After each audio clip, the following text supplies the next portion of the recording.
Now, if you want to make a lot more progress and income, here's the key. Don't start the week until you have it finished. Of course, it is more challenging to finish a week than to finish a day, but the pay and the results are so exciting, you won't mind the challenge. And if you want to make a lot of money and big success, don't start the month until you have it finished. That one is a stretch, but high in reward. Now, if you want to start walking among the heavyweights, here's the key. Don't start the year until you have it finished. I don't want to kid you. This one is difficult. It's reserved for those few who do and become the superstars in accomplishment, enterprise, wealth, influence, and lifestyle.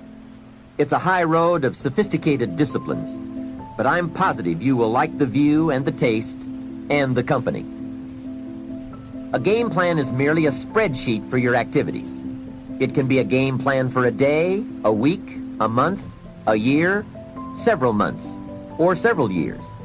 And a game plan can be for a single project or for a variety of concurrent projects. Here's how it works. On a sheet of graph paper, you make vertical columns for the weeks or months that this plan is to cover.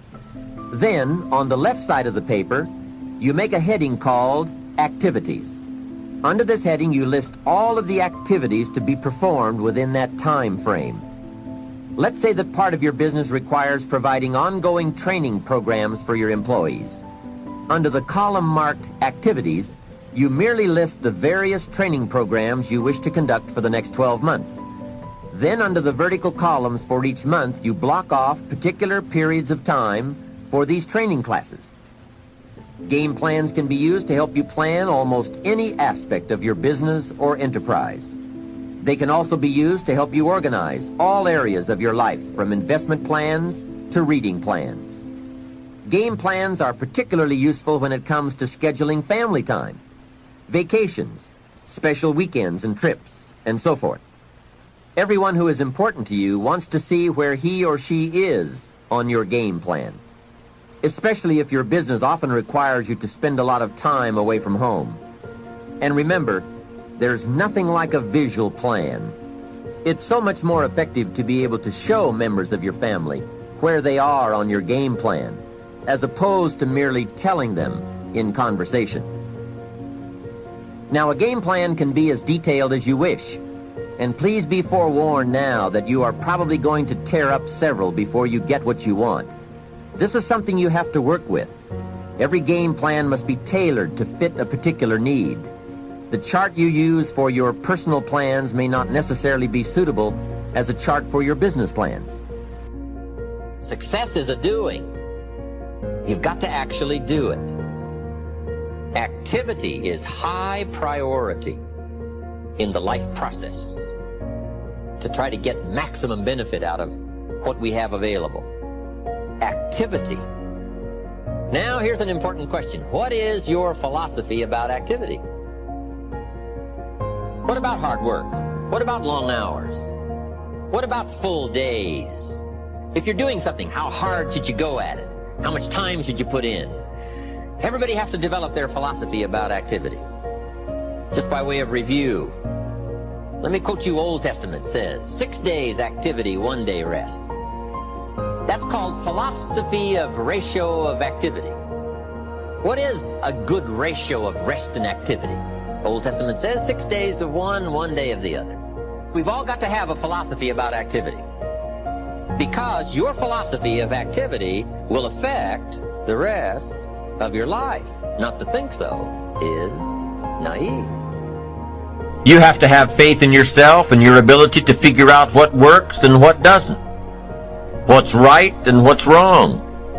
You have to have the inner belief that everything you're doing for a positive outcome in the future. You have to encourage yourself with future successes. Number one way to use self-encouragement: take responsibility for missed opportunities and study your mistakes. Number two, don't get down on yourself. Encourage yourself with your future. Encourage yourself with your goals, your dreams, your ambition, knowing that you've got a plan, knowing that you're taking the right steps, knowing that you're going to do it until.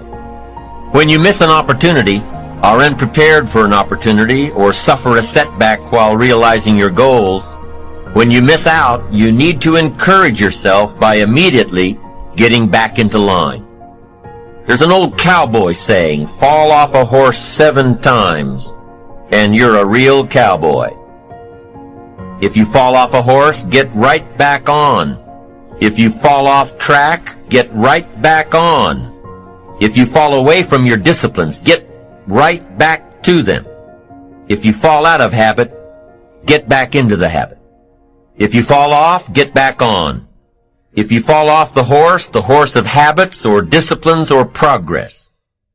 If you fall off the horse, get back on. It may be hard, it may be a bit frightening, but get back on. Keep your ambition alive and active and well. It is not what you go through that determines where you end up. It's who you listen to. Because I think right now, you are walking through a valley between 2 voices. One is wisdom, one is worry. One is gratitude, one is grumbling. One is blame, one is faith. It's really hard to be truly happy when you're not being yourself. And most of us have no clue who we are. And so a big part of my work, if you've ever been to an event, you know, is to get people to do things spontaneously without thinking, because that's when the real you shows up. That's when the energy comes alive. And when you do that, when you start to connect to your true nature, suddenly there's energy available for you to set a higher standard for what you want in your life. That's what this is really all about. And when I talk about standards, when I talk about, shoulds versus musts, think about your own life. I know there have been areas in your life where some point in time you just shifted and you raised the standard and your life changed. Because whatever people have their identity attached to, they live. We live who we believe we are. That's just how it works. See, there's some good out there for you in the universe that has your name on it. And nobody can get your good. It has your name on it. They can't take your stuff. It's your stuff. So when you know that whatever you're seeking, it's also seeking you, you don't worry. You don't run scared. You don't think somebody's going to take it from you. You listen to your inner voice and you always take the high road. There will be the tendency, the natural inclination to take the low road. You must resist that. Repeat after me, please. I will always take the high road. And do the right thing, no matter what.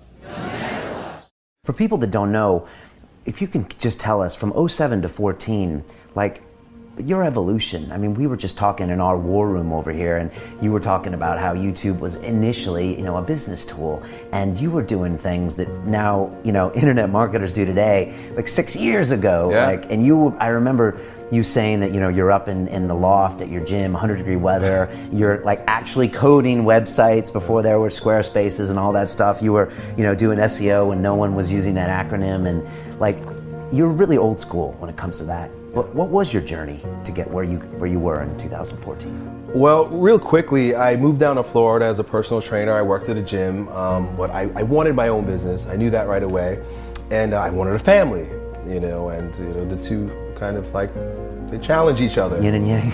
Right, So I quit my job, and you don't get clients without any leads, and you need a lead source. When you leave the gym, you don't get lead.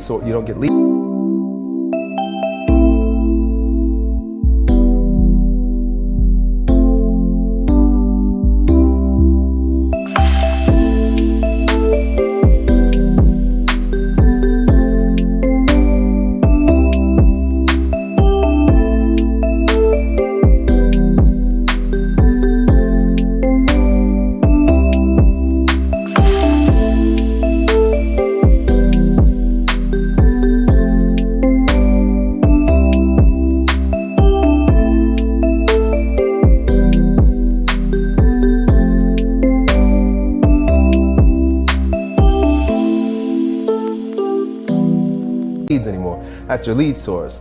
So I quit, and I knew right away, I was like, I got to get on the internet, because the internet is where people go to find personal trainers. So I dove really deep into internet marketing so that I could fill my, I didn't have a gym at the time, but I could fill my calendar with clients. And at the same time, when I discovered internet marketing to fill my client load, I realized that there was a whole world out there that I just stumbled upon. So as I trained my clients on my time off, I started creating products, creating email lists, and doing what the internet marketers taught me on the side, and then brought the two together. Every generation tries to arrive at what is a good human being, and the next generation comes and says, that's rubbish, that's not the way we want to be, and they want to be some other way, just to beat this, the trap of that, and they create a new trap. A new trap looks like freedom because it's a new place. After some time, you know the pain of that, and then you want to create a new one. I'm talking about employing your intelligence without the limitation of your intellect. The human existence is a phenomenal intelligence. See, right now you're here. You can't do it with your thought. You can't conduct your breath with your thought. You can't beat your heart with your thought. You can't make your kidneys and liver work with your thought, can you? They're way beyond your thinking process, isn't it? So I'm saying your thought is useful only for certain aspects of life. The thing is, you're taking it beyond its ambit and making it look stupid. It is not stupid, it's a wonderful process. The significance of being human, one of the significances of being human is we're capable of thought and conscious thought. It's wonderful. But a foot scale is wonderful if you're measuring your height, but not for the ocean. It's a wrong thing, that's all. Nothing wrong with the foot scale, it's very useful. If you're a tailor, it's useful. If you're a mason, it's useful. If for so many things, it's useful. But if you're an oceanographer, don't go with the foot scale, you're going to waste your time and life and come with wrong conclusions. You're trying to use your intellect beyond its ambit, that's all. So, you will end up coming to conclusions. Rather than perceiving, you are arriving at conclusions and thinking that is true.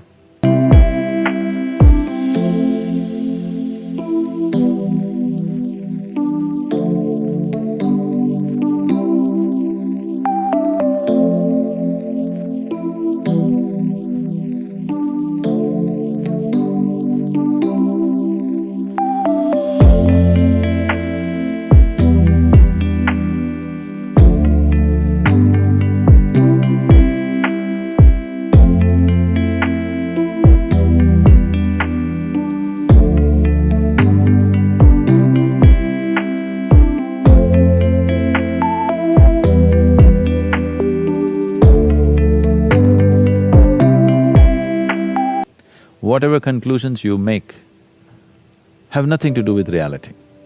You are making conclusions with the limited data of information that you have gathered. It doesn't matter if you've eaten the libraries of the planet.